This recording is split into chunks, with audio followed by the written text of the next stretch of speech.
கர்த்தருடைய பரிசுத்த நாமத்திற்கு மகிமை உண்டாவதாக.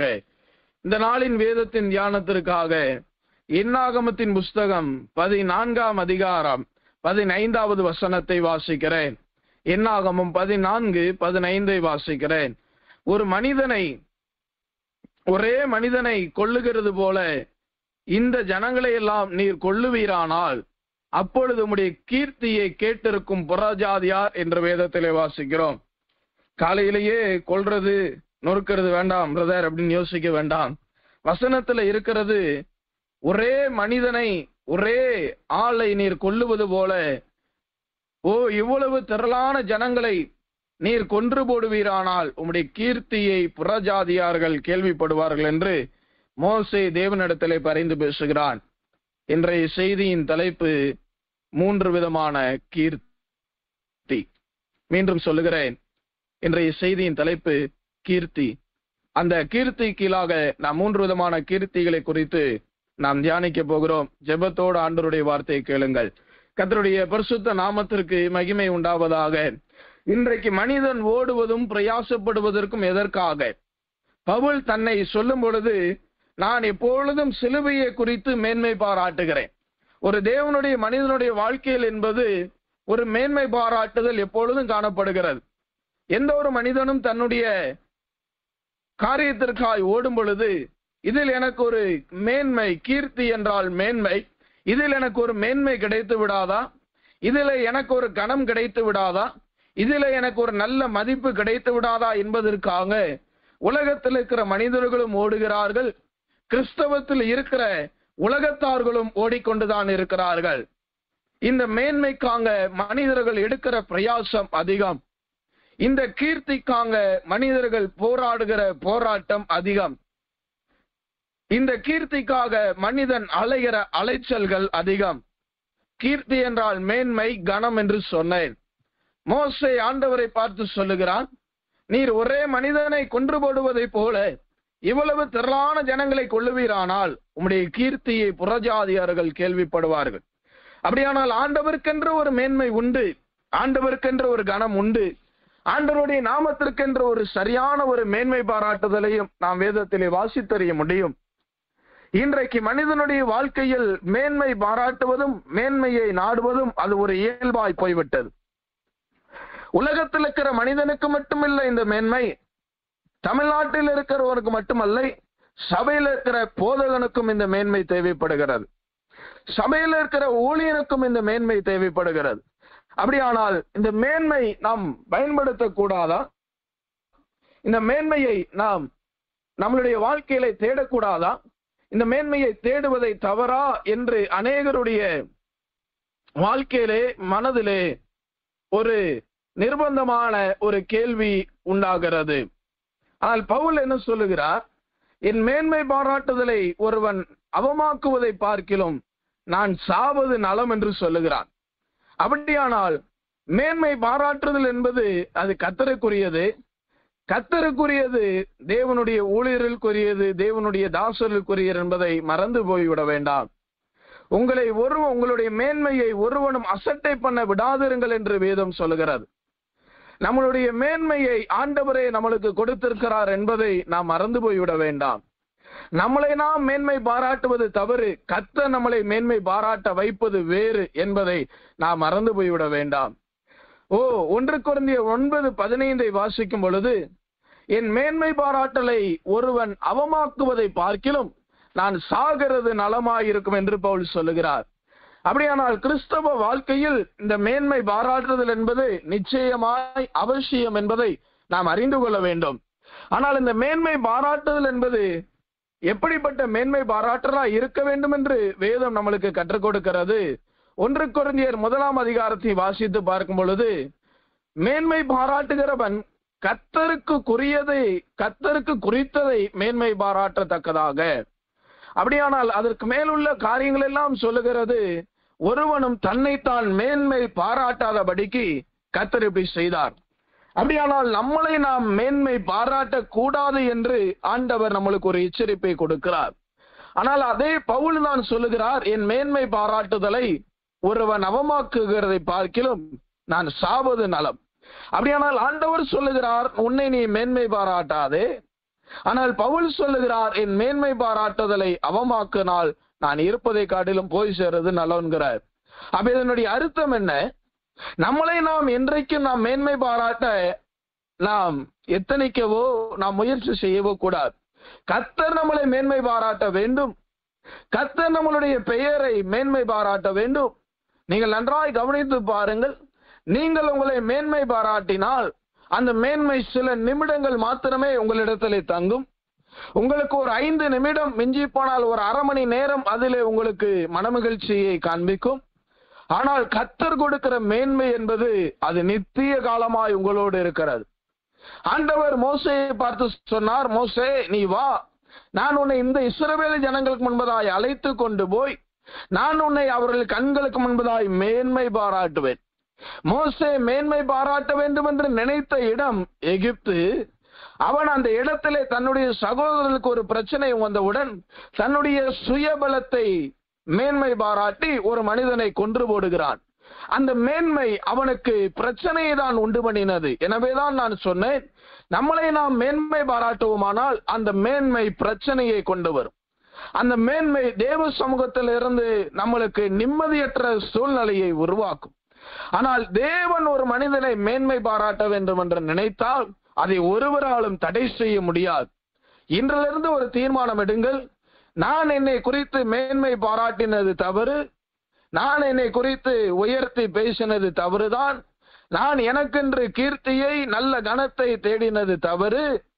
கனம் என்பது கர்த்தரால் வருகிற காரியம். 2 விதங்களிலே தேவன் மனிதனை கனப்படுத்துகிறார். ஒன்று, என்னை கனம் பண்ணுகிறவனை கனம் பண்ணுவேன் என்று ஆண்டவர் சொல்லுகிறார். மற்றொன்று, ஒருவன் எனக்கு ஊழியம் செய்தால் அவனை பிதாவானவர் கனம் பண்ணுவார் என்று வேதம் சொல்லுகிறது. அப்படியானால் 2 விதங்களிலே தேவன் மனிதனை கனம் பண்ணுகிறார். ஒன்று, அவரை நாம் கனம் பண்ணினால் நம்மளுக்கு அந்த கனம் கிடைக்கும். 2வது, கர்த்தருடைய இறைப்பணியை ஊழியத்தை நாம் செய்யும் பொழுது அந்த கனத்தை பிதாவினால் நாம் கனப்படுத்தப்படுகிறோம். அப்படியானால் நம்மளை நாம் கனப்படுத்த விரும்பினால், அன்றைக்கு ஆமான் தன்னைத்தான் கனப்படுத்த விரும்பின பொழுது அவனுக்கு மிஞ்சினதோ தூக்கு மரம். ஆனால் முர்தெகாய் தன்னை கனப்படுத்த விரும்பவில்லை. தேவன் அவனை மேன்மை பாராட்டினார், தேவன் அவனை கனப்படுத்தினார். அப்படியானால் நம்மளை நாம் மேன்மை பாராட்டுவதும் நம்மளை நாம் கனப்படுத்துவதும் அழிவின் விளிம்பிலே நின்று கொண்டிருக்கிறோம் என்பதை மறந்துவிட வேண்டாம். கர்த்தர் ஒரு மனிதனை மேன்மை பாராட்ட விரும்பினால் அதை ஒரு மனிதனாலும் தடுக்க முடியாது. ஒருவேளை அவன் தடுப்பானால் அவன் இந்த பூமியில இருக்க மாட்டான் என்பதை அறிந்து கொள்ளுங்கள். நான் அடிக்கடி என்னுடைய தனிப்பட்ட ஜீவியத்திலையும் ஜெப ஜீவியத்திலையும் நான் பயன்படுத்துகிற ஒரு வார்த்தை தான், ஓ துஷ்டன் இனி உன் வழியிலே வருவதில்லை என்று வேதம் சொல்லுகிறது. ஒருவேளை துஷ்டன் வந்துவிட்டால் வரமாட்டான், வருவதில்லை என்று வேதம் சொல்லுகிறது. ஒருவேளை தப்பி தவறி அவன் வந்துட்டான்னா அவன் இந்த பூமியிலே இருக்க மாட்டான். அதுதான் பைபிள் சொல்லுது. எகிப்தியர்கள் இஸ்ரவேலனுடைய வாழ்க்கையில வந்திருக்கவே கூடாது. வந்த பின்பும் தேவன் 10 முறை எகிப்தியருக்கு ஒரு எச்சரிப்பை கொடுக்கிறார். அந்த 10 முறையும் எகிப்திற்கு அந்த மரமண்டையில ஏறல. அவன் சிவந்த சமுத்திரம் வரைக்கும் பின்பற்றி வருகிறான். நடந்தது என்ன தெரியுமா? துஷ்டன் உன் வழியிலே வருவதில்லை, திரும்பி தெரியாம தப்பி தெரியாம வந்துட்டான். நடந்தது, எகிப்தியர்கள் கடலிலே செத்து மிதந்தார்கள். நாபால் என்கிற மனிதனை குறித்து வேதத்திலே வாசிக்கும் பொழுது அவன் ஒரு துஷ்ட மனிதனாய் இருக்கிறான். அவன் தாவீதினுடைய வாழ்க்கையில வருவதற்கு பிரயோஜனமே இல்லாத ஒரு மனிதன். ஆனால் ஏதோ ஒரு விதத்திலே அவனுக்கும் தாவீதுக்கும் இடையிலே ஒரு சந்திப்பு உண்டாகிறது. அந்த சந்திப்பின் நிமித்தம் தாவீது அவனுக்கு நன்மை செய்கிறான். இதையெல்லாம் நாம் அறிந்த காரியம். ஆனால் ஒரு ஏற்ற நேரம் வரும் பொழுது தாவீதுக்கு நாபால் என்கிற மனிதன் துரோகம் செய்து விடுகிறான். அவனை வேதம் தெளிவாய் சுட்டி காட்டுகிறது. அவன் ஒரு துஷ்ட மனிதன். எப்படியோ தெரிந்தோ தெரியாமலோ தாவீதினுடைய வாழ்க்கையிலே அந்த துஷ்ட மனிதன் இடைப்பட்டு விட்டான். ஆண்டவர் சொன்னார், ஊழியனுடைய வாழ்க்கையிலே, தேவ பிள்ளைகளுடைய வாழ்க்கையிலே துஷ்ட மனிதன் வருவது இல்லை என்று. தப்பி தெரியாமல் எப்படியோ வந்தவனுக்கு என்ன நடந்தது தெரியுமா? அந்த துஷ்ட மனிதன் செத்து இருதயம் கல்லை போலானது. எனவேதான் நான் சொல்லுகிறேன், உங்களுடைய வாழ்க்கையில் துஷ்ட மனிதன் என்பது வர முடியாது. துஷ்டன் இனி உன் வழியிலே வருவதில்லை, மீறி வந்தால் அவன் இந்த பூமியிலே இருப்பதில்லை என்பதை எழுதி வைத்துக் கொள்ளுங்கள். உங்களுடைய மேன்மையை கர்த்தர் கொடுக்க நினைக்கும் பொழுது எந்த மனிதனாலும் அதை தடை செய்ய முடியாது. ஒருவேளை தடை செய்வானால் அவன் இந்த பூமியில இராமல் அறுப்புண்டு போவான் என்பதை இருதயத்தில் ஆழமாய் பதித்து வைத்துக் கொள்ளுங்கள். உங்களுடைய ஊழியத்தின் மேன்மையை கெடுக்கலாம், உங்கள் சபையின் மேன்மையை கெடுக்கலாம், உங்கள் தனிப்பட்ட ஜீவியத்தின் மேன்மையை கெடுக்கலாம், உங்களுடைய பரிசுத்தத்தின் மேன்மையை கெடுக்கலாம், உங்களுடைய சாட்சியின் மேன்மையை கெடுக்கலாம். கர்த்தர் கொடுத்த எந்த மேன்மையை எந்த மனிதனாலும் கெடுக்க முயற்சி செய்யலாம், கெடுத்தும் போடலாம். கெடுத்து போட்டவர்களை கர்த்தர் கொடுத்து வைப்பதில்லை, அவர்களை தேவன் அழித்து போடுகிறார் என்பதை மனதில் வைத்துக் கொள்ளுங்கள். கர்த்தர் ஒரு மனிதனை மேன்மை பாராட்ட நினைக்கிறார். ஆண்டவர் சொல்லுகிறார், நான் உன்னை கீர்த்தியும் புகழ்ச்சியுமாய் வைப்பேன். இந்த வாக்குத்தத்தம் தான் இன்றைக்கு அநேகருடைய வீடுகளிலே வருடாந்திர வாக்குத்தத்தமாய் இருக்கிறது, மாதாந்திர வாக்குத்தத்தமாய் இருக்கிறது. ஆனால் இந்த கீர்த்தியை பெற்றுக்கொள்வதற்கு நாம் என்ன செய்ய வேண்டும் என்பதை அநேகர் மறந்து போனவர்களாய் காணப்படுகிறோம். ஆண்டவர் உங்களை சொன்னாரே, கீர்த்தி கீர்த்தி என்றால் கனமும் மேன்மையும். நான் இந்த வருடத்திலே உன்னை மேன்மையாய் வைப்பேன், இந்த மாதத்திலே உன்னை மேன்மையாய் வைப்பேன் என்று. ஆனால் ஆண்டவரே, இந்த மாதத்திலே நீர் என்னை மேன்மைப்படுத்த நான் என்ன செய்ய வேண்டும், இந்த வருடத்திலே நீர் என்னை மேன்மைப்படுத்த என்ன செய்ய வேண்டும் என்று என்றாவது நாம் தேவ சமூகத்திலே காத்திருந்ததுண்டா? என்றாவது தேவ சமூகத்திலே நாம் ஜெபித்தது உண்டா? ஆண்டவர் பேசிவிட்டார் என்று மார்த்தட்டிக் கொள்கிறோம், மகிழ்கிறோம், துள்ளி குதிக்கிறோம், கலிகுறுகிறோம், எல்லாம் சரிதான்.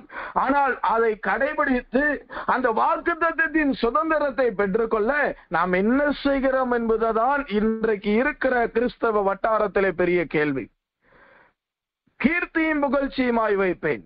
இந்த கீர்த்தி என்பது தேவனால் ஒரு மனிதனுக்கு கொடுக்கப்பட வேண்டும், மனிதனாய் அவைகளை எடுத்துக் கொள்வது தவறு. மோசே ஆண்டவரே சொல்லுகிறான், உம்முடைய கீர்த்தி எங்கும் பரவுகிறது. இன்றைக்கு யார் யாருடைய கீர்த்திகள் பரவினது, ஏன் கர்த்தர் அவர்களுக்கு அந்த கீர்த்தியை கொடுத்தார், கீர்த்தி பரவுவதற்கு காரணம் என்ன என்பதை நாம் இன்றைக்கு தியானிக்க போகிறோம். ஜெபத்தோடு தியானிக்க போகிறோம், சோத்திரத்தோடு தியானிக்க போகிறோம். நீங்க இந்த வார்த்தைகளை கேட்டு இருதயத்திலே சொல்லி சோத்திரம் பண்ணி கொண்டே இருங்க. இந்த பிரசங்கம் நிறைவு செய்வதற்கு முன்பதாக கர்த்தர் நிச்சயமாய் நீங்கள் இழந்து போன எல்லா கீர்த்தியையும் உங்களுக்கு திரும்ப தருவார். ஐயா, நான் ஒரு காலத்துல எவ்வளவு கனமுறுதியனவனாய் இருந்தேன், எவ்வளவு மேன்மையுள்ளவனாய் இருந்தேன். யோபு இந்த பாதைகளுக்குள்ளாய் கடந்து போன ஒரு தேவ மனிதன் தான். நான் வீதியிலே நடந்து வரும் பொழுது வாலிபர்கள் தங்களுடைய இடையை கட்டிக் கொள்ளுகிறார்கள், முதியவர்கள் எழுந்து நிற்கிறார்கள். என் பாவங்களை நெய்யினால் நான் கழுவினேன். போன காலங்களிலும் சென்றிருந்த மாதங்களிலும் இருந்த செல்வ சீர் எனக்கு இப்பொழுது இருந்தால் நலமாயிருக்கும். அப்படியானால் அவனுக்கு இருந்த கீர்த்தியை மேன்மையை அவன் இழந்து விட்டான். எந்த நபர்களால் போற்றப்பட்டானோ அந்த நபர்களால் தூஷிக்கப்பட்டான். அவனுடைய வாழ்க்கையில் இருந்த மேன்மையை கனத்தை இழந்தான். இந்த காலை வேளையிலே வந்திருக்கிற நீங்களும் உங்களுடைய வாழ்க்கையிலேயே மேன்மையை இழந்தவர்களாய், கர்த்தருடைய கனத்தை இழந்தவர்களாய், மனிதனால் கனப்படுத்தப்பட்டு கொண்டிருக்கலாம், உங்களை நீங்களே கனப்படுத்தி கொண்டிருக்கலாம், உங்களை நீங்களே மேன்மை பாராட்டி கொண்டிருக்கலாம். இவை எல்லாவற்றையும் தூக்கி மூட்டை கட்டு ஓரத்தில் வைத்திருங்க. ஆண்டவர் உங்களை கனப்படுத்த விரும்புகிறார். கர்த்தருடைய வார்த்தை உங்களை கனப்படுத்த விரும்புகிறது. கர்த்தருடைய சத்தம் உங்களை கனப்படுத்த விரும்புகிறது. இதுவரை மனிதனுடைய கனமும் தன்னுடைய சுயத்தின் கனத்தையும் தூக்கி வைத்து விடுங்கள்.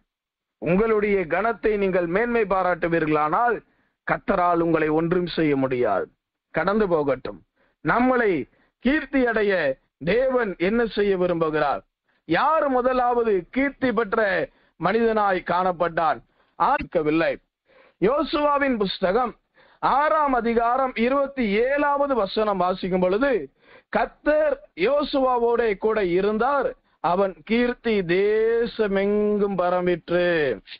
ஒரு மனிதனை கர்த்தர் மேன்மைப்படுத்த நினைத்தால், கீர்த்தியை உண்டாக்க வேண்டும் என்று நினைத்தால், நான் ஏற்கனவே சொன்னது போல சாதாரண ஒரு கீர்த்தியை மேன்மையை கொடுக்க மாட்டார், தேசமெங்கும் பரவ செய்தார். இந்த யோசுவாவின் கீர்த்தி தேசம் எங்கும் பரவுவதற்கு காரணம் என்ன? அநேகர் சொல்லுகிறார்கள், எரிகோ கோட்டையை யோசுவாவின் மூலம் கர்த்தர் இடித்தபடியினால் அவன் கீர்த்தி பரவினது. சந்திரனையும் சூரியனையும் யோசுவாவின் மூலம் கர்த்தர் நிறுத்தினபடியினால் இதற்கு முன்பதாக ஒரு மனுஷன் சொல்லையும் ஆண்டவர் கேட்டதில்லையே என்று அவனை குறித்து வேதத்திலே வாசிக்கிறது போல, அதனால் அவனுடைய கீர்த்தி பரவினது என்று அநேகர் இந்த காரியங்களை சொன்ன காரியங்களை அறிவித்த காரியங்களையே சொல்லிக் கொண்டிருக்கிறார்கள். ஆனால் யோசுவாவின் கீர்த்தி பரவ அவன் என்ன செய்தான்? இன்றைக்கு நம்மளுடைய கீர்த்தி பரவ நாம் என்ன செய்ய வேண்டும்? யாத்ராமத்தின் புஸ்தகம் 33 அதிகாரம் 11வது வசனத்தை வாசிக்கும் பொழுது, ஒருவன் தன் சிநேகிதரோட பேசுவது போல கர்த்தர் மோசேயோட முகமுகமாய் பேசினார். பின்பு அவன் பாளையத்திற்கு திரும்பினான். நூனின் குமாரனாகிய யோசுவா என்னும் அவனுடைய பணிவிடைக்காரனாகிய வாலிபன் ஆசாரிப்பு கூடாரத்தை விட்டு பிரியாதிருந்தான். யோசுவாவின் கீர்த்தி தேசமெங்கும் பரவதற்கு காரணம் எரிகோ கோட்டை விழுந்ததனால் மட்டுமல்ல, சூரியனையும் சந்திரனையும் நிறுத்தினதனால் மட்டுமல்ல, அவன் ஆசாரிப்பு கூடாரத்தை விட்டு நீங்காதிருந்தான். ஆசாரிப்பு கூடாரம் என்றால் என்ன? தேவன் பேசுகிற ஒரு இடம், தேவனை சந்திக்கிற இடம். இரண்டாவது, ஆசாரிப்பு கூடாரம் என்றால் என்ன? கர்த்தருடைய மகிமையினால் நிறைந்திருக்கிற இடம். எனக்கருமையான தேவனுடைய ஜனமே, இன்றைக்கு நம்மளுடைய பெயர், நம்மளுடைய வாழ்க்கை, நம்மளுடைய ஜீவியம் தேசமெங்கும் பரவ வேண்டுமானால், உங்களுடைய மேன்மை, உங்களை குறித்து கீர்த்தி எல்லா இடங்களிலும் பரவ வேண்டுமானால், நீ மனிதனை நாடுவது, மற்றவர்களை தேடுவது தவறு. தேவனிடத்துல பேசணும். நீங்க நல்லா கவனித்து பாருங்க. மேல மோசே, கீழே ஆரோன், நடுவுல யோசுவா. யோசுவாவுக்கு மோசேட்ட ஏறி போகணுங்கிற மனசும் வரல. ஆரோன்ட்ட போய் கன்றுக்குட்டிக்கு பலிபீடம் செலுத்தணும், பலி செலுத்தணுங்கிற ஆரோனை குறித்து எண்ணமும் வரல. மோசே கூட கர்த்தர்ட்ட பேசிக்கிட்டு இருந்தான். வேதம் சொல்லுது, கர்த்தர் மோசையோடு 40 நாள் இரவும் பகலும் இருந்தார். நல்லா கவனிங்க, 40 நாள் கர்த்தர் மோசையோடு இருந்துட்டார். அப்ப இந்த 40 நாள் யோசுவா என்ன செஞ்சிருப்பான்? ஆசாரிப்பு கூடாரத்தில் யாரை சந்தித்து இருந்திருப்பான்? அவனுக்குள் இருந்த பொறுமையை, தாகத்தை பாருங்கள். அவனுக்குள் இருந்த அந்த வைராக்கியத்தை பாருங்க. அவன் உடன் ஊழியன்தான். மோசையை மலைக்கு அனுப்பிட்டு அவன் திரும்பி கீழே வந்திருக்கலாம். இல்ல, எனக்கு கர்த்தருடைய ஆசாரிப்பு கூடாரம் தான் முக்கியம். அதன் மேலுள்ள வாஞ்சை, அதன் மேலுள்ள தாகம், அதன் மேலுள்ள எல்லா மன விருப்பமும் கர்த்தர் அவனை கீர்த்தியாய் தேசமெங்கும் பரவ செய்தார். இன்றைக்கு உங்களுடைய கீர்த்தி பரவ வேண்டுமானால், உங்களுடைய பெயர் எல்லா இடங்களிலேயும் பரவ வேண்டுமானால், உங்களுடைய காரியம் எல்லா இடங்களிலேயும் பரவ வேண்டுமானால், நீங்கள் ஒன்று செய்ய வேண்டும். ஆசாரிப்பு கூடாரத்தை விட்டு நீங்கள் விலகக்கூடாது. கர்த்தரோடு பேசுகிற அனுபவத்தை விட்டு விலகாதீங்க. மனிதனோடு அதிகமாய் பேசுகிறவன் ஆண்டவரோடு அதிகமா பேச மாட்டான். ஆண்டவரோடு அதிகமா பேசுகிறவன் மனுஷனோடு அதிகமா பேச மாட்டான். இதுதான் தெய்வத்தோடு இருக்கிற மனிதனுக்கும் தெய்வத்தோடு இல்லாத மனிதனுக்குள்ள வித்தியாசத்தை கண்டுபிடிக்க ஈஸியா ரெண்டே வழி. நீங்க கர்த்தரோடு அதிகமா பேசினீங்கன்னா மனுஷன்ட்ட அதிகமா பேச மாட்டோம். மனுஷன்ட்ட என்னைக்கு அதிகமா பேசுகிறோமோ அன்றைக்கு கர்த்தரோடு இருக்கிற தொடர்பை இழந்துருவோம். இன்றைக்கு நம்மளுடைய வாழ்க்கை ஆசாரிப்பு கூடாரத்துல இருக்கிறதா, ஆட்களோடு இருக்கிறதான்னு தெரியல. ஆசாரிப்பு கூடாரத்தை விட்டு நீங்காது இருந்தான். அவன் பணிவிடைக்காரன் தான், ஆனாலும் ஆசாரிப்பு கூடாரத்தை விட்டு நீங்கள. கர்த்தரோடு பேசுகிற அனுபவத்தை விட்டு நாம் எக்காலமும் நீங்கிவிடக் கூடாது. கர்த்தருடைய மகிமையை விட்டு நாம் எக்காலமும் நீங்கிவிடக் கூடாது. எந்த சூழ்நிலையிலும் நாம் அவைகளை இழந்து போய்விடக் கூடாது. தேவ ஜனமே, அப்படி நாம் இருப்போமானால் கர்த்தர் நம்மளுடைய காரியத்தை எல்லா இடங்களிலேயும் கீர்த்தியாய், மேன்மையாய் நம்மளுடைய பெயரை தேவன் பரவ செய்வார். யோசுவா பெயர் எல்லா இடங்களிலும் கீர்த்தியாய் பரவுவதற்கு காரணம் அவன் ஆசாரிப்பு கூடாரத்தை விட்டு நீங்காது இருந்தான். யார் ஆசாரிப்பு கூடாரத்தை விட்டு நீங்காது இருக்கிறார்களோ அவர்களிடத்தில்தான் தேவன் தம்முடைய மனதின் நோக்கத்தை வெளிப்படுத்துவார். இன்னைக்கு அநேகருடைய காரியம் என்ன? கர்த்தர் இடத்துல பேச மாட்டேங்கிறார், என்கிட்ட எந்த காரியமும் சொல்ல மாட்டேங்கிறார். அவர் சொல்ல நினைக்கிறாரு, நீ அவரை சொல்ல விடுறது இல்ல, சொன்னாலும் உட்கார்ந்து கேட்கறது இல்ல. எனக்கு அந்த வேலை, இந்த வேலை, அந்த ஊழியம், இந்த ஊழியம். முதலாவது தேவ சமூகத்தில் அமருவோம். அதன் பின்பு நம்மளுக்கு எல்லா காரியத்தையும் தேவன் நம்மளுக்கு வாக்கி செய்வார் என்பதை நீங்கள் மறந்து போய்விட வேண்டாம். எனக்கு அருமையான தேவனுடைய ஜனமே, இன்றைக்கு நம்மளுடைய வாழ்க்கையிலே நாம் கீர்த்தியை தேடுவது மேன்மையை தேடுவதை பார்க்கலாம். தேவன் நம்மளுக்கு கீர்த்தியை தர வேண்டுமானால் முதலாவது ஆசாரிப்பு கூடார அமருங்கள், அதை விட்டு நீங்காதிருங்கள். ஆசாரிப்பு கூடாரம் என்பது தேவனோடு பேசுகிற அனுபவம், தேவனை சந்திக்கிற இடம். ஆசாரிப்பு கூடாரம் என்பது கர்த்தருடைய மகிமையினால் நிறைந்து. மோசையை 2 பேர் குற்றம் சாட்டிட்டாங்க. கர்த்தர் உடனே இஸ்ரவேலினுடைய பாளையத்திற்குள்ள இறங்கல, 3 பேரையும் ஆசாரிப்பு கூடாரத்துக்கு தான் அழைத்தார். அப்படியானால் ஆசாரிப்பு கூடாரம் என்பது தேவனோடு பேசுகிற, தேவனை சந்திக்கிற இடம். அப்படியானால் எனக்கு அருமையான தேவனுடைய ஜனமே, உங்களுடைய கீர்த்தி பரவ வேண்டுமானால் நீ தேவனோடு சந்திக்கணும். மனுஷனை சந்தித்து பிரயோஜனம் இல்லை.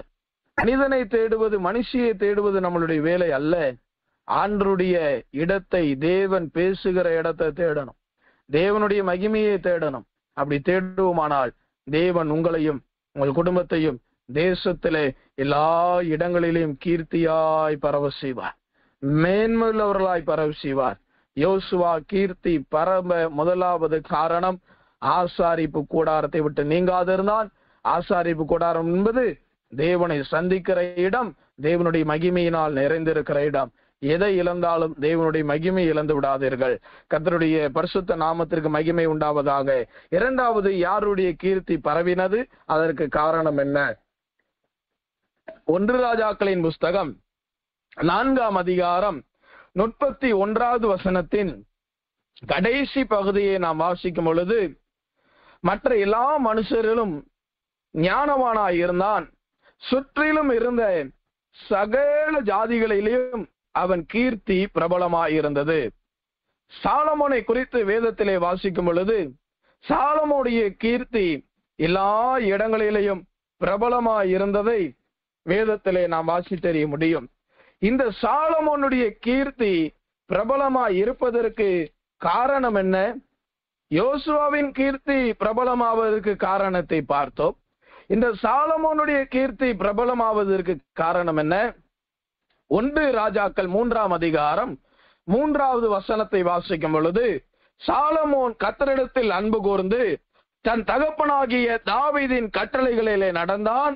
ஆனாலும் அவன் மேடைகளிலே பலியிட்டு தூபம் காட்டி வந்தான். சாலமோன் கர்த்தரிடத்திலே அன்பு கூர்ந்து தன் தகப்பனாகிய தாவீதின் கட்டளைகளிலே நடந்தான். எனக்கு அருமையான தேவனுடைய ஜனமே, சாலமோனுடைய கீர்த்தி எல்லா இடங்களிலேயும் பரவுவதற்கு காரணம் என்ன? அன்பு கூர்ந்து கட்டளைகளின்படி நடந்தான். இன்னைக்கு நம்மளுடைய பெயர் மேன்மையாய் மாற வேண்டும், ஊழியத்தில் என்னை கனப்படுத்தணும், போதகர் என்னை கனப்படுத்தணும், இந்த ஊழியக்காரர் என்னை கண்டுக்க மாட்டேங்கிறாரு, விசாரிக்க மாட்டேங்கிறாரு, அப்படி எல்லாம் சொல்லுவதை பார்க்கிறோம். அவருடைய கட்டளைகளுக்கு, நடத்திப்புக்காரர்களுடைய கட்டளைக்கு, ஆண்டவருடைய கட்டளைக்கு நாம் கை கொண்டு நடந்தால் ஊழியன் என்ன, மற்றவர்கள் என்ன, தேவனே உங்களை மேன்மைப்படுத்துவார். தேவன் மேன்மைப்படுத்தும் பொழுது உங்களை தடை செய்ய யாரால் முடியும் என்று நான் மீண்டும் மீண்டும் கேட்கிறேன். சாலமோனை கர்த்தர் கீர்த்தியா எல்லா இடங்களிலும் பரவ செய்வதற்கு காரணம் என்ன? அவன் தகப்பனுக்கு கொடுத்த ஆண்டவருடைய கட்டளைகள் எல்லாவற்றிலேயும் நடந்தான். தாவீதின் கட்டளைகளிலே நடந்தான். கர்த்தரிடத்துல அன்பு கூர்ந்தான். கட்டளைகள்ல நடக்கணும்னா முதலாவது அன்பு இருக்கணும். அன்பு இல்லைன்னா ஆண்டவருடைய கட்டளையிலே நடக்க முடியாது, வீட்டுல போடுற கட்டளையிலே நடக்க முடியாது.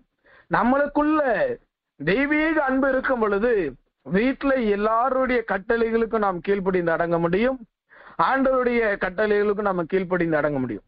இல்லைன்னா இந்த கட்டளைக்கு கீழ்ப்படிய முடியும், அது சில காலம் மாத்திரம்தான். அன்பு எல்லாவற்றையும் தாங்கும். அப்படியானால் எந்த சூழ்நிலை வந்தாலும் ஆண்டவருடைய கட்டளைகளை நாம் கை கொள்ளுவர்களா இருக்கணும், ஆண்டவருடைய பிரமாணங்களை கை கொள்ளுவர்களா இருக்கணும். ஆண்டவருடைய பிரமாணங்கள் ஏராளம் தாராளம், ஆண்டவருடைய கட்டளைகள் பழைய ஏற்பாட்டில் ஏராளம், 2ஆய் மாற்றினார் புதிய ஏற்பாட்டிலே. அந்த பழைய ஏற்பாட்டில் இருக்கிற கட்டளைகளை, கற்பனைகளை கை கொள்ளலனா கூட புதிய ஏற்பாட்டில் இருக்கிற கட்டளைகளை கை கொள்கிறோமா? நீங்கள் ஒருவரில் ஒருவர் அன்பாயிருங்கள், உங்களை சிநேகிக்கிறது போல நீங்கள் மற்றவர்களை செய்யுங்கள். அன்பா இருக்கிறோம், ஆனா எப்படிப்பட்ட அன்பா இருக்கிறோம்?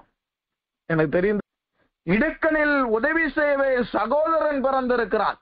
இடுக்கனில் இடுக்கன் உண்டாக்க சகோதரனும் சகோதரியும் பிறக்கவில்லை. இடுக்கண் வரும் பொழுது, குடும்பத்திலே ஊழியத்திலே இடுக்கண் வரும் பொழுது நீ உதவி செய்ய வேண்டும். அதுதான் தேவனுடைய அன்பு, அதுதான் கர்த்தருடைய உண்மையான அன்பு. என்னை சிநேகிக்கிறவன் எனக்காய் ஜீவனையும் கொடுப்பான். தாவீது அந்த ஒளிமுக வாசலுக்கு தண்ணீர் வேணும் சொன்ன உடனே 3 பராக்கிரமசாலிகளும் தன்னுடைய ஜீவனையும் பாராமல் அந்த தண்ணீரை கொண்டு வந்து கொடுத்தார்கள். அது தாவீதின் மேல் இருக்கிற பயத்தினால் அல்ல, தாவீதின் மேல் இருக்கிற அன்பின் நிமித்தம் செய்தார்கள். அந்த அன்பு தான் எல்லாவற்றையும் ஆளுகை செய்கிறது. உண்மையான அன்பு இல்லைன்னாலே நீ கர்த்தருடைய கட்டளையை மீறிட்டீங்கன்னு அர்த்தம். கர்த்தருடைய கற்பலகைகளை மோசே உடைத்தது போல நீங்களும் நானும் உடைத்து போட்டோம் என்று அர்த்தம். அப்ப உண்மையான அன்பு என்ன? விரோதம் இல்லாதது, கசப்பு இல்லாதது, பகை இல்லாதது, கோல் சொல்லாதது, பழி வாங்காதது, போட்டு கொடுக்காதது, இதெல்லாமே உண்மையான அன்பு. கர்த்தருடைய அன்பு என்பது யாரையும் அவ்வளவு சீக்கிரத்துல நியாயம் தீர்த்து விடாது, யாரையும் அவ்வளவு சீக்கிரத்துல கோல் சொல்லி விடாது. அதுதான் கர்த்தருடைய அன்பு. பழி வாங்குகிறவனையும் பறைசாற்றுகிறவனையும் பழி சொல்லுகிறவனையும் மன்னியும் என்று ஜெபிக்கிறதான் தேவனுடைய அன்பு. எனக்கு அருமையான தேவனுடைய ஜனமே, சாலமோனை கர்த்தர் எல்லா இடங்களிலேயும் அவனுடைய பெயரை கீர்த்தியாய் பரவு செய்வதற்கு காரணம் என்ன தெரியுமா? அவன் கர்த்தருடைய கட்டளைகளிலே நடந்தான். இன்றைக்கு ஒரு தீர்மானம் எடுங்க, கர்த்தருடைய கட்டளைகள்ல நடப்போம் தீர்மானம் எடுங்க. கர்த்தர் உங்களுடைய பெயரையும் பரவ செய்வார், உங்களுடைய கீர்த்தியையும் தேசமெங்கும் கொண்டு போக செய்வார். நீங்க அதை இதை அதெல்லாம் எதுவும் யோசிக்க வேண்டாம். கர்த்தருடைய கட்டளைகள்ல நடங்க. முதலாவது ஆசாரிப்பு கூட அவங்க தேவனோடு பேசுகிற அனுபவத்துல நிலையா நில்லுங்க, கர்த்தருடைய மகிமையில நிலையா நில்லுங்க. இரண்டாவது, கர்த்தரிடத்திலே அவருடைய கட்டளைகளை கை கொள்ளுவோமானால் தேவன் நம்மளுடைய பெயரை எல்லா இடங்களிலும் கீர்த்தியாய் பரவ செய்வார். இரண்டாவது, இந்த சாலமோன் கீர்த்தி அடைவதற்கு காரணம் என்ன? அதே 1 ராஜாக்கள் 3ஆம் அதிகாரம் 10வது வசனம் வாசிக்கும் பொழுது ஆண்டவருடைய பார்வைக்கு உகந்த விண்ணப்பத்தை செய்தான். ஆண்டவருடைய பார்வைக்கு உகந்த விண்ணப்பம். இன்னைக்கு அநேகர் விண்ணப்பம் பண்ணுகிறார்கள், ஆனால் கர்த்தருடைய பார்வைக்கு உகந்த விண்ணப்பமா தான் தெரியல. ஆண்டவருடைய பார்வைக்கு உகந்த விண்ணப்பம் என்பது எப்படி நாம் அறிந்து கொள்ள முடியும்? தேவனுடைய மனதில் இருக்கிற காரியத்தை அறிந்து நாம் ஜெபிப்பதுதான் தேவனுடைய பார்வையிலே உன்னத விண்ணப்பமாய் உகந்த விண்ணப்பமாய் காணப்படும். சரியா ஜெபிக்கணும், சரியான காரியத்திற்காக ஜெபிக்கணும். சாலமோனுடைய பெயர் எல்லா இடங்களிலேயும் பரவுவதற்கு காரணம் அவன் உகந்த விண்ணப்பங்களை ஏறெடுத்தான். நோவா இட்ட பலியை கர்த்தர் முகந்தார், அது அவருக்கு மிகவும் உகந்ததாய் காணப்பட்டது. ஒலிவ எண்ணெயினால் மற்ற காரியங்களினால் வருகிற வாசனையை கர்த்தர் முகர்ந்த பொழுது அது அவருக்கு உகந்த வாசனையா இருந்தது. ஏசா மற்ற எல்லா வயல்வெளியையும் கர்த்தர் ஆசீர்வதித்த பொழுது கர்த்தர் அந்த வயல்வெளியை கர்த்தருடைய வாசனையை போல ஆசீர்வதித்திருந்தார். அப்படியானால் கர்த்தருடைய பார்வையில நம்மளுடைய ஜெபம் உகந்ததா இருக்கணும். கர்த்தருடைய பார்வையில நம்மளுடைய ஜெபம் சரியானதா இருக்கணும். ஏன் நீங்கள் ஜெபித்தும் பெற்றுக்கொள்ளாமல் போகிறீர்கள்? உங்களுடைய இச்சைகள் நிறைவேற ஜெபித்தபடியினால் இன்னும் அதை பெற்றுக்கொள்ளவில்லை என்று யாக்கோபில வாசிக்கிறோம். நம்மளுடைய இச்சைகள் நிறைவேற ஜெபிப்போமானால் அது நிறைவேறாது, உங்களுடைய கீர்த்தியும் பரவாது. சாலமோனுடைய கீர்த்தி எல்லா இடங்களையும் பரவதற்கு காரணம் 2. 1, கர்த்தருடைய கட்டளைகளிலே நடந்தான், சரியான ஜெபம், சரியா ஜெபித்தான். இதை செய்வோமானால் நம்மளுடைய வாழ்க்கையிலையும் நம்மளுடைய காரியத்தையும் கர்த்தர் எல்லா இடங்களிலையும் பரவ செய்வார் என்பதை மறந்து போய்விட வேண்டாம். ஏன் இவர்கள் மட்டும்தான் பரவினார்களா?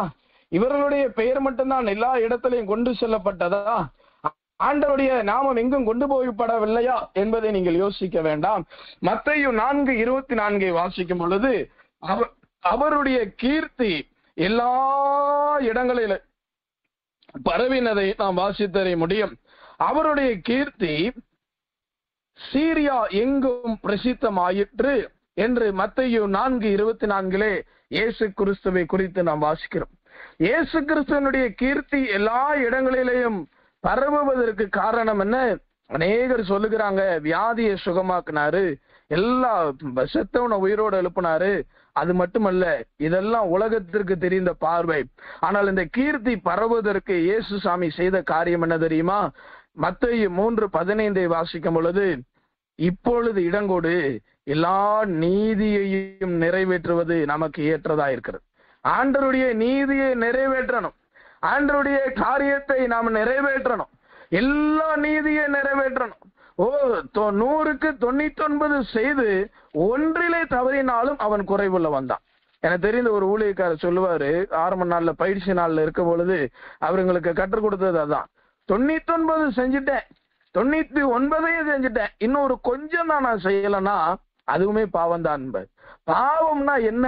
அதுவே இன்றைக்கு நம்மளுக்கு பெரிய சந்தேகம். பாவம்னா அது இது விபச்சாரம், வேசித்தனம், கெட்ட வார்த்தை பேசுற, கோபுரம், இதெல்லாம் இல்ல பாவம். பாவத்தினுடைய சரியான டெபினிஷன் எங்க இருக்குது? 1 யோவான் 3, 15, 16, 17 வாசிக்கும் பொழுது அநீதி எல்லாம் பாவம் தான். தேவனுடைய பார்வையில நீதிக்கு மாறாய் அநீதியாய் செய்கிற எல்லா காரியம் பாவம். ஆனால் நாம் நீதியை நிறைவேற்றுகிறவர்களாய், நீதியை நிலைநாட்டுகிறவர்களாய் இருக்கணும். மொர்தெகாய் வாசல்ல உட்கார்ந்து இருந்தாலும் அவ ஒரு காலத்துல உயர்த்தப்படுவதற்கு காரணம் என்ன? ராஜாவின் மேல கைபோட நினைத்த பொல்லாத மனிதர்களை அவன் காண்பித்து கொடுத்து ராஜாவை காப்பாற்றினான். அவன் காவல்காரன் என்கிற அந்த நீதியை நிறைவேற்றினான். இன்னைக்கு நீதியை நிறைவேற்றுமா? ஒரு சின்ன உயர்வு கிடைச்சிட்டா உடனே அந்த போஸ்டிங்க வச்சு அந்த காரியத்தை வைத்து யாரை என்ன செய்யலாம், எப்படி தள்ளலாம், எப்படி மட்டுப்படுத்தலாம், எப்படி கீழே வைக்கலாம், இதெல்லாம் நீதியே கிடையாது. இதெல்லாம் அநீதி. அநீதி எல்லாம் பாவம். நீங்க செய்யற எல்லா பாவமும் கர்த்தருடைய பார்வையில் எவ்வளவு கோபத்தை உண்டு பண்ணும். இயேசு கிறிஸ்தனுடைய நீதி அவருடைய எல்லா தேசம் எங்கும், சீரியா எங்கும் அவருடைய பெயரை பிரபலப்படுத்தினது.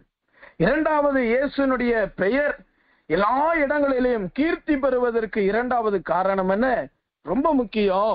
லூக்கா 2:51 வாசிக்கும் பொழுது, பின்பு அவர் அவர்களுடனே கூட போய் நாசரேத்திலே சேர்ந்து அவர்களுக்கு கீழ்ப்படிந்து இருந்தார். இந்த கீழ்ப்படிதல் என்பதுதான் அநேகருக்குள்ள நம்மளுக்குள்ள இல்லாமல் போய்விடுகிறது. இந்த கீழ்ப்படிதல் என்பதுதான் ரொம்ப முக்கியம். சிலர் கேட்பாங்க, எது வரைக்கும் கீழ்ப்படியணும்? இந்த காரியம் முடிகிற வரைக்கும் கீழ்ப்படிஞ்சா போதுமா? அடுத்து நம்ம வேலையை காட்டிடலாமா? இல்ல, மரண பரியந்தமும் அவர் தன்னை கீழ்ப்படுத்தினார். நம்ம உடம்புல உயிர் இருக்கிற வரைக்கும் ஆண்டவருக்கு நம்ம கீழ்ப்படிந்துதான் இருக்கணும். ஊழியனுடைய வார்த்தைக்கு கீழ்ப்படிந்துதான் இருக்கணும். பிள்ளைகள் பெற்றோருக்கு கீழ்ப்படிந்துதான் இருக்கணும். இந்த கீழ்ப்படிதலினாலதான் சவுல் தன்னுடைய ராஜ்யபாரத்தை இழந்தான்.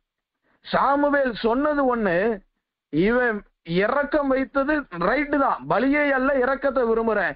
ஆனா கர்த்தர் அந்த இடத்துல பலியை கூட எதிர்பார்க்கல, கீழ்ப்படிதலை தான் எதிர்பார்க்கிறார்.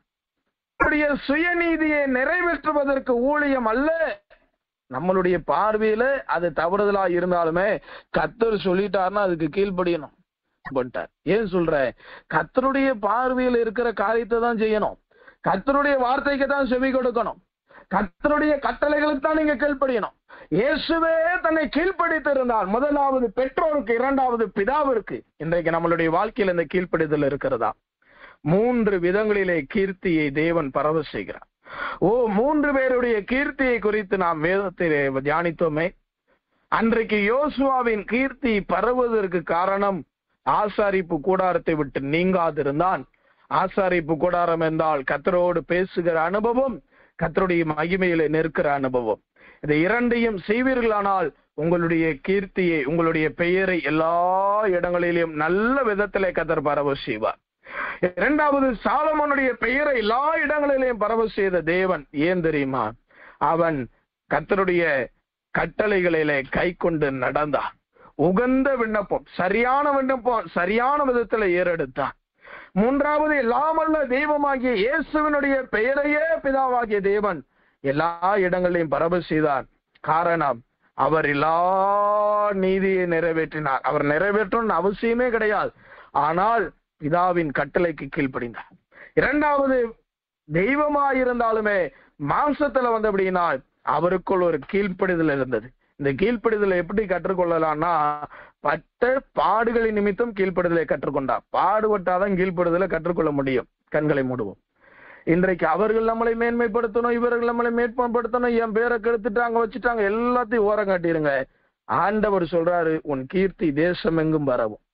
கர்த்தர் உங்களை எல்லா இடங்களையும் பரவ செய்ய போகிறார். எனக்கு அந்த கிருபை வேணும், நான் இந்த காரியங்களை கடைபிடிக்கிறேன் அப்படி சொல்லுகிறவர்கள் மாத்திரம் கண்களை மூடி கொஞ்ச நேரம் கர்த்தரை அதிகமாய் நேசிக்கிறீங்கள். அன்புள்ள சுவாமி, உம்முடைய கீர்த்தியை புறஜாதியர்கள் கேட்பார்கள் என்று மோசே சொன்னது போல எங்களுடைய கீர்த்தியை புறஜாதியார்கள் கேட்டு அறிந்து கொள்ளத்தக்க விதத்தில் தெய்வம் நீர் எங்களை ஆசீர்வதியும். கீர்த்தியுள்ளவர்களாய் மாற நாங்கள் என்ன செய்ய வேண்டும் என்பதை கர்த்தர் எங்களுக்கு நீர் போதித்தபடினால சோத்திரம். இதை கை கொண்டு நடக்க கர்த்தர் கிருபை தாரும். அப்படி வார்த்தை எங்களை பலப்படுத்தினபடினால் சோத்திரம். மீதியான காரியத்தை பொறுப்படும் இயேசுவின் நாமத்தில் ஜெபிக்கிறோம். எங்கள் ஜெபங்களும் ஜீவனுள்ள நல்ல பிதாவே. ஆமேன், ஆமேன், ஆமேன்.